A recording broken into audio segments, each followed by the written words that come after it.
Hello everyone, welcome to my channel. तो आज मैं एक नया टॉपिक लेकर आई हूँ जिसके बारे में हम बात करेंगे, जो है एनाल्जेसिक्स। एनाल्जेसिक्स का मतलब क्या है? एनाल्जेसिक्स मीन्स ऐसी दवाइयाँ जो पेन को रिलीव करती है, पेन को खत्म करती है। इसीलिए एनाल्जेसिक्स को पेन किलर और पेन रिलीवर भी कहा जाता है। तो एनाल्जेसिक्स दवाइयाँ ओटीसी भी मिल जाती है बहुत सारी, और डॉक्टर की प्रिस्क्रिप्शन से भी अवेलेबल होती है। एनाल्जेसिक्स दवाइयाँ बहुत सारे फॉर्म में अवेलेबल होती है, जैसे कि ओरल रूट में, मतलब कि टैबलेट, पिल्स, सिरप मिल जाती है। फिर उसकी सबलिंगुअल टैबलेट भी अवेलेबल है, ट्रांसडर्मल पैच अवेलेबल है, इंट्रावेनस भी दी जाती है। तो बहुत सारे रूट में एनाल्जेसिक दवाइयाँ दी जाती है।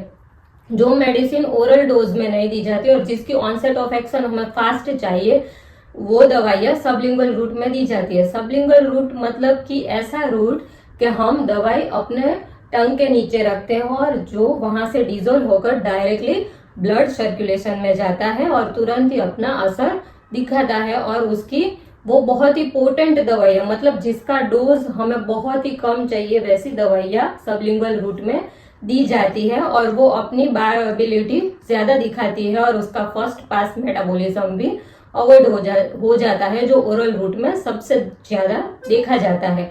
फिर ट्रांसडर्मल पैच, मतलब ट्रांसडर्मल पैच क्या है? ट्रांसडर्मल पैच मतलब एडेसिव टेप जो हम अपनी स्किन के ऊपर अप्लाई कर देते हैं, और वो मेडिकेटेड टेप होती है जिसमें से कंट्रोल्ड रिलीज होता है दवाई का। कंट्रोल्ड मीन्स कि इतने टाइम में सिर्फ इतनी ही दवाई उसमें से रिलीज होगी। मतलब वो ऐसे बहुत सारी एडेसिव टेप है कि जो ओटीसी भी मिलती है, कि हम कुछ भी ऐसे पेन होता है तो बाहर से मेडिकल स्टोर से लाके वहां पे लगा देते हैं, तो उससे हमारा हल्का सा पेन रिलीव हो जाता है। और बहुत सारी दवाइयाँ ऐसी होती है कि जिसमें डॉक्टर की प्रिस्क्रिप्शन आवश्यक होती है। तो ये हमारी एनाल्जेसिक का इंट्रोडक्शन। तो एनाल्जेसिक्स मतलब पेन रिलीवर के बारे में बात करने से पहले सबसे पहले तो हमें ये जानना पड़ेगा कि पेन क्या है। पेन के बारे में जानेंगे तो हमें पता चलेगा कि पेन रिलीवर्स क्या है। तो सबसे पहले पेन क्या है? Pain is one of the most common symptom of a disease. मतलब कुछ भी हमें बॉडी में प्रॉब्लम होती है तो सबसे पहले हमें किससे पता चलता है कि इधर कुछ हुआ है? हमें कुछ हल्का फुल्का सा वहां पे पेन होता है, मतलब कि हमारे टूथ में कुछ प्रॉब्लम है तो वहां पे हमें पेन होना शुरू कर देते हैं। चलते चलते हम कहीं से गिर जाते हैं, हमारे बोन में फ्रैक्चर हो जाता है, कुछ भी होता है तो सबसे पहले हमें पेन फील होता है। मतलब किसी भी डिजीज का मोस्ट कॉमन सिम्टम क्या है? Pain. It is an unpleasant personal and subjective experience. मतलब वो बिल्कुल भी अनप्लीजेंट है, हमें बिल्कुल भी, किसी को भी पेन होता है वो पसंद नहीं है। मतलब पेन वो ऐसा एक्सपीरियंस है जो सबके लिए अनप्लीजेंट है, जो हमें बिल्कुल भी अच्छा नहीं लगता। और वो पर्सनल और सब्जेक्टिव एक्सपीरियंस है, मतलब वो इलनेस वाइज, डिजीज वाइज तो अलग अलग इंटेंसिटी में फील होता ही है, लेकिन एक ही सेम टाइप के डिजीज में भी दो अलग अलग पर्सन को उसकी इंटेंसिटी अलग अलग देखी जाती है। It is protective mechanism of body at conscious level. मतलब वो बॉडी की प्रोटेक्टिव मैकेनिज्म है। उसको प्रोटेक्टिव क्यों बोला गया है? देखिए, जैसे हम चल रहे हैं और चलते चलते कहीं पे गिर जाते हैं, हमारा हड्डी हमारी टूट जाती है। अगर हमें वहां पे पेन फील नहीं हुआ तो हम क्या करेंगे? हम अपना चलना शुरू रखेंगे, जो भी हम कर रहे हैं वो शुरू रखेंगे। ना ही हम डॉक्टर को कंसल्ट करेंगे, ना ही हम उसकी ट्रीटमेंट करेंगे। तो बाद में क्या होगा कि हमारी सराउंडिंग भी वहां से ज्यादा डैमेज वहां पे बढ़ जाएगा। सराउंडिंग टिश्यू भी वहां पे डैमेज होने लगेगी। मतलब वो ज्यादा से ज्यादा एरिया कवर कर लेगा अपना डैमेज का। अगर हमें पता ही ना चले तो मतलब उसको प्रोटेक्टिव मैकेनिज्म बोला गया है, कि हमारी बॉडी को प्रोटेक्ट करता है कि बस अब तुम रुक जाओ, इससे पहले ज्यादा कुछ प्रॉब्लम हो जाके अपने डॉक्टर को कंसल्ट करो और इसकी कुछ ट्रीटमेंट कराओ। तो वहां से हमारा टिश्यू डैमेज है वो ज्यादा होने से बच सकता है। और मतलब ये हमें कैसे पता चलता है? ये हमें पेन होने से ही पता चलता है कि इधर भाई कुछ गड़बड़ हुई है, हमें जाके अपने हेल्थ केयर प्रोवाइडर को मिलना पड़ेगा, तो ही कुछ होगा इसमें।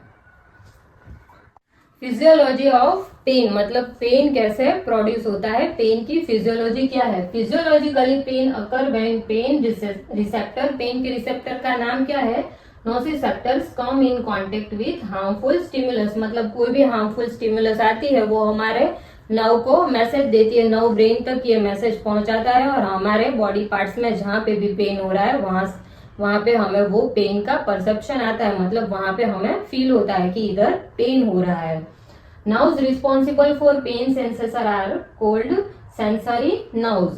पेन के सेंसेशन को फील करने वाली नर्व्स को हम सेंसरी नर्व्स बोलते हैं। Sensory nerves receive sensory stimuli and tell how something feel hot, cold और पेनफुल, मतलब कुछ भी चीज गर्म है, ठंडी है, पेनफुल है, वो हमें कैसे पता चलता है कि हम अपना हाथ कोई गर्म चीज की ओर बढ़ाते और उसे टच करते हैं तो तुरंत ही हमारे नर्व्स हमारे ब्रेन को मैसेज पहुंचा देती है कि ये चीज है, ये गर्म है, इसे छूने से हमें गर्म लग सकता है, हमें डैमेज हो सकता है। तो हम तुरंत ही ब्रेन हमारा वो हमारे हैंड तक मैसेज पहुंचा देता है और हम अपना हाथ तुरंत ही वहां से हटा लेते हैं। हमें पता चल जाता है कि इधर जो चीज पड़ी है वो गर्म है।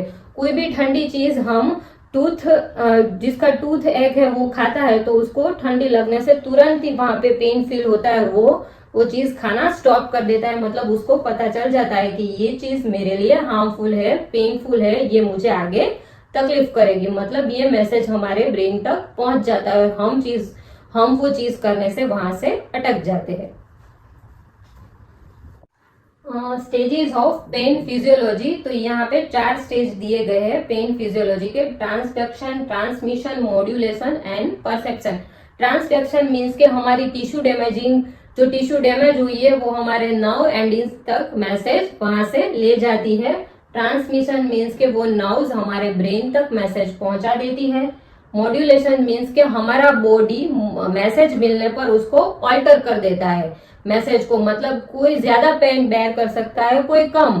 तो हमारे ये मॉड्यूलेशन प्रोसेस की वजह से ये होता है, मतलब कोई एक सेम डिजीज में भी जो पेन अलग अलग फील होता है तो पर्सन वाइज वो डिफरेंस हमें इस वजह से देखने को मिलता है कि वो अपना सिम्टम्स अलग अलग ऐसे डिस्क्राइब करते हैं, उसकी इंटेंसिटी अलग अलग डिस्क्राइब करते हैं वो मॉड्यूलेशन की वजह से। और परसेप्शन मीन्स के वहां पे हमें पेन फील होना, मतलब ये हमारे पेन फिजियोलॉजी के स्टेजेस है।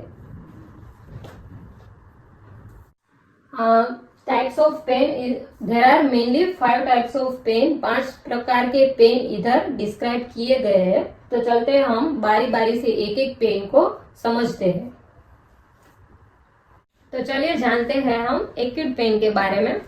तो एक्यूट पेन कैसा पेन है कि जो बहुत ही कम टाइम के लिए देखने को मिलता है, मतलब वो कहाँ पे देखा जाता है कि कोई हमारी मेडिकल सर्जरी हुई हो, हमें कोई डिजीज ऐसा हुआ हो और हमारी कोई ऐसी प्रोसीजर हुई हो जिसकी वजह से वो पेन आता है और वो सब ठीक होने पर वो पेन चला जाता है, मतलब वो बहुत ही कम टाइम के लिए देखने को मिलता है, मतलब वो लॉन्ग लास्टिंग नहीं है acute pain. Acute pain is associated with tachycardia, sweating, hypotension and mydriasis। मतलब एक्यूट पेन में हमें क्या क्या होता है, तो टेकिकार्डिया का मतलब क्या है कि हमारा हार्ट रेट का एकदम से बढ़ना, मतलब जल्दी जल्दी बढ़ना, हमें इतना पेन होता है कि हमारा हार्ट रेट एकदम से बढ़ने लगता है। स्वेटिंग मीन्स के हमें एकदम से पर्सपायरेशन हो जाता है, हमें एकदम से पसीना पसीना आने लगता है, वो पेन की वजह से। हाइपोटेंशन का मतलब है कि हमारा ब्लड प्रेशर का डाउन होना, उस टाइम पे हमारा ब्लड प्रेशर, जब पेन आता है तब हमारा ब्लड प्रेशर एकदम से डाउन होने लगता है। और माइड्रियासिस मतलब कि हमारे प्यूपिल का डायलेशन होता है, हमारा प्यूपिल का डायलेशन होने की वजह से हमें सब क्लियर नहीं दिखता, हमें सब धुंधला धुंधला सा नजर आता है। In this type of pain patient can give description of location of pain, मतलब पेशेंट अच्छे से बता सकता है कि उसे कहाँ पे पेन फील हो रहा है, कौन से एरिया में उसको पेन फील हो रहा है। सिवियरिटी ऑफ पेन मतलब उसकी सिवियरिटी क्या है, इंटेंसिटी क्या है, उसे कितनी जोर से वहां पेन हो रहा है, वो पेशेंट अच्छे से डिस्क्राइब कर सकता है। Fluctuation mode of onset and factor that relieve a pain, मतलब वो फ्लक्चुएशन कैसे पेन आता है जाता है उसके बारे में भी वो अच्छे से बता सकता है। कौन से फैक्टर है कि वो पेन को वर्स्ट करता है, मतलब वो पेन को बढ़ाता है, उसके बारे में भी वो बता सकता है। कौन कौन से ऐसे फैक्टर है, मतलब उसमें कौन सी ऐसी चीज करने से उस पेन में उसको राहत मिलती है, रिलीव मिलता है, उसके बारे में वो बता सकता है। मतलब कहीं पे हमें दर्द हो रहा है तो हम कोई मेडिसिन ले उससे हमें अच्छा फील होता है, कोई मतलब जेल लगाए उससे हमें ठीक फील होता है, वार्म वाटर बैग हम यूज करें उससे हमें अच्छा फील होता है, उसके बारे में वो अच्छे से डिस्क्राइब कर सकता है patient. Such type of pain respond to analgesic, मतलब इस टाइप के पेन को अगर हम एनाल्जेसिक मतलब कि पेन किलर दे तो वो उसको रिस्पॉन्ड करता है और वो पेन खत्म हो जाता है। बात करते हैं क्रॉनिक पेन के बारे में। एक्यूट पेन है जो बहुत टाइम तक नहीं रहता, और क्रॉनिक पेन है वो लॉन्ग लास्टिक है, मतलब वो बहुत टाइम पे ऐसे चलता ही रहता है। वो मतलब ऐसे कोई किसी डिजीज में पाया जाता है, जैसे कि आर्थराइटिस वाले पेशेंट है तो उसमें क्रॉनिक पेन होता है, जॉइंट पेन है, बैक पेन, वो सब एक्यूट पेन में कंसिडर किया जाता है। This type of pain is associated with disturbed sleep, social function, मतलब पेशेंट को वहां पे कुछ भी अच्छा नहीं लगता, वो कभी कभी एकदम से दिखता है, कभी नहीं दिखता, कभी कंटिन्यूअस दिखता है। मतलब क्रोनिक पेन का ऐसे कुछ अच्छे से पेशेंट डिस्क्रिप्शन नहीं दे सकता, लेकिन वो अपनी लाइफ को एकदम से एंजॉय नहीं कर सकता, क्योंकि उसे पेन ऐसा शुरू ही रहता, उसे कुछ भी अच्छा नहीं लगता। Adaptation is not possible in this type of pain, मतलब इसमें एडजस्टमेंट पॉसिबल नहीं है। Chronic pain not respond to analgesic, मतलब वो एनाल्जेसिक को रिस्पॉन्ड नहीं करता है। मतलब क्रोनिक पेन कैसा है कि जो हील नहीं हो सकता, वो हमारा एकदम से ठीक नहीं हो सकता, अच्छा नहीं हो सकता, लेकिन वो कुछ चीजें करने से और दवाई लेने से थोड़े टाइम पर हमें उसमें से रिलीव मिल सकता है, लेकिन वो खत्म नहीं हो सकता। न्यूरोपैथिक पेन को हम नर्व पेन और न्यूरल्जिया भी बोल सकते हैं। It occurs when health condition affect the nerves that carry sensation to brain, मतलब हमारे नर्व्स को जब हमारी हेल्थ कंडीशन अफेक्ट करती है तब हमें इस टाइप का पेन देखने को मिलता है। In this type of pain shooting, burning, electric shock like feel, tingling, numbness और pins and needles like feeling occur. इस टाइप के पेन में पेशेंट क्या डिस्क्राइब करता है कि उसे इलेक्ट्रिक शॉक जैसा फील हो रहा है, नंबनेस मीन्स के खाली खाली लगना, मतलब कभी हम बहुत टाइम पे बैठते और हमारे पैर में एकदम से खाली खाली लगने लगता है, उसको हम नंबनेस बोलते हैं। उसको पिन, जैसे पिन चुभती है वैसी फीलिंग होती है। इस टाइप की सारी फीलिंग पेशेंट डिस्क्राइब करता है कि इस टाइप के पेन में उसे ये वाली फीलिंग देखने को मिलती है। Nociceptive pain, this type of pain caused by damage to the tissue, मतलब हमारी बॉडी की टिश्यू डैमेज होने पर जिस टाइप का पेन होता है उसे हम नोसिसेप्टिव पेन बोलते हैं। उसमें फीलिंग किस टाइप की होती है? इट फील्स शार्प, एकदम से पेन फील होता है। एकिंग, मतलब बहुत ही दर्दनाक होता है वो। और थ्रोबिंग, मतलब पल्सेशन जैसा फील होता है, कि जैसे हम अपने हार्ट बीट को जैसे फील करते हैं, जहां पे पेन हो रहा है हमें वहां पे पल्सेशन जैसा एकदम से फील होता है। और it often caused by external injury like sports injury, any dental procedure and stubbing toe, मतलब ऐसा कुछ होता है तो हमें नोसिसेप्टिव पेन फील होता है। एनाल्जेसिया का मतलब क्या है? इनसेंसिबिलिटी टू पेन, मतलब हमें पेन का फील ना होना, उसे हम एनाल्जेसिया बोलते हैं। Analgesia means loss of ability to feel pain while still we are conscious, मतलब एनेस्थेशिया में कैसा होता है कि डॉक्टर एनेस्थेशिया देते हैं तो हमें पेन फील नहीं होता, लेकिन तब हमारा कॉन्शियस हम तब नहीं होते, हम अनकॉन्शियस होते हैं, मतलब कि हम जागरूक अवस्था में नहीं होते, तब हम अनकॉन्शियस होते हैं। और एनाल्जेसिया मीन्स के एनाल्जेसिक्स क्या करती है? जब हम कॉन्शियस होते हैं, जब हम जागरूक अवस्था में होते हैं, तब हमारे पेन को वो रिलीव करता है। Medicine that you are taking makes unable to feel pain, मतलब जो भी हम एनाल्जेसिक लेते हैं वो हमारे पेन को फील करने का जो हमारा सेंसेशन है उसको वो खत्म कर देता है, रिलीव कर देता है।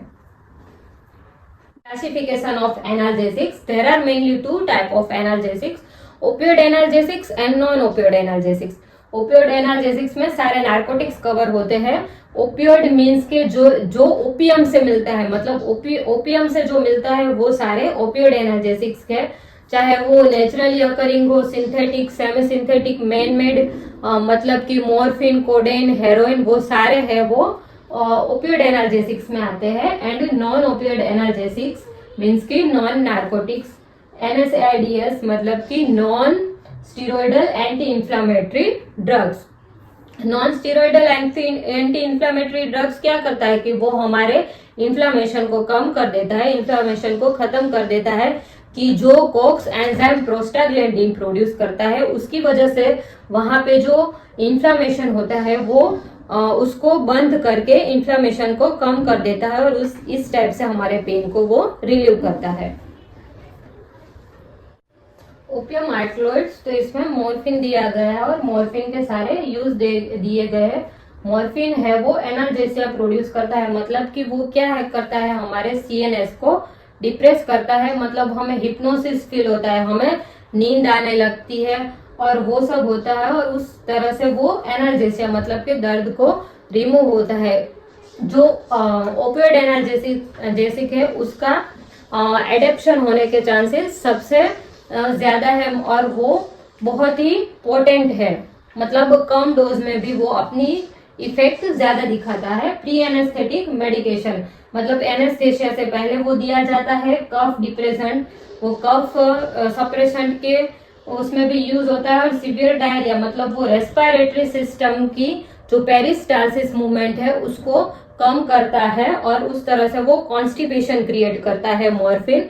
तो जब सीवियर डायरिया होता है और मॉर्फिन की इफेक्ट क्या है, वो कॉन्स्टिपेशन प्रोड्यूस करता है। कैसे कॉन्स्टिपेशन, इंटेस्टाइन में जो पेरिस्टालसिस मूवमेंट है जो बहुत ही फास्ट चल रहे होते हैं उसे वो कम कर देता है और उस तरह से कॉन्स्टिपेशन प्रोड्यूस करता है, तो हम उसे सीवियर डायरिया में यूज कर सकते हैं।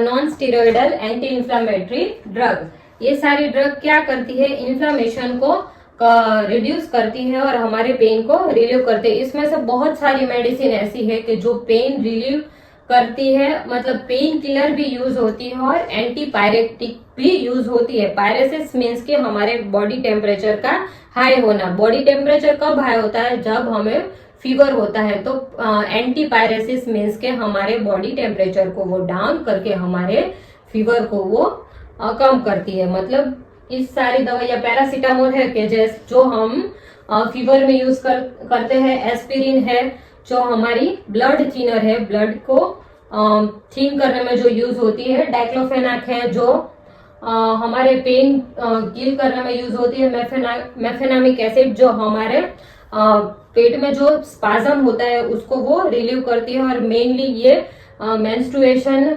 पेन में दी जाती है। और आइबुप्रोफेन जो भी बहुत ही यूज होती है। बहुत सारी non steroidal anti inflammatory drug है जो ओटीसी यूज होती है कि हमें सिंपल सा हेडेक है तो हम ये दवाई ले लेते हैं, माइग्रेन है तो ले लेते हैं, हमें कहीं पे लगता है, कहीं पे गिर जाते हैं, कहीं पे भी ऐसा छोटा मोटा पेन होता है तो हम वो ओटीसी मेडिसिन ले लेते हैं।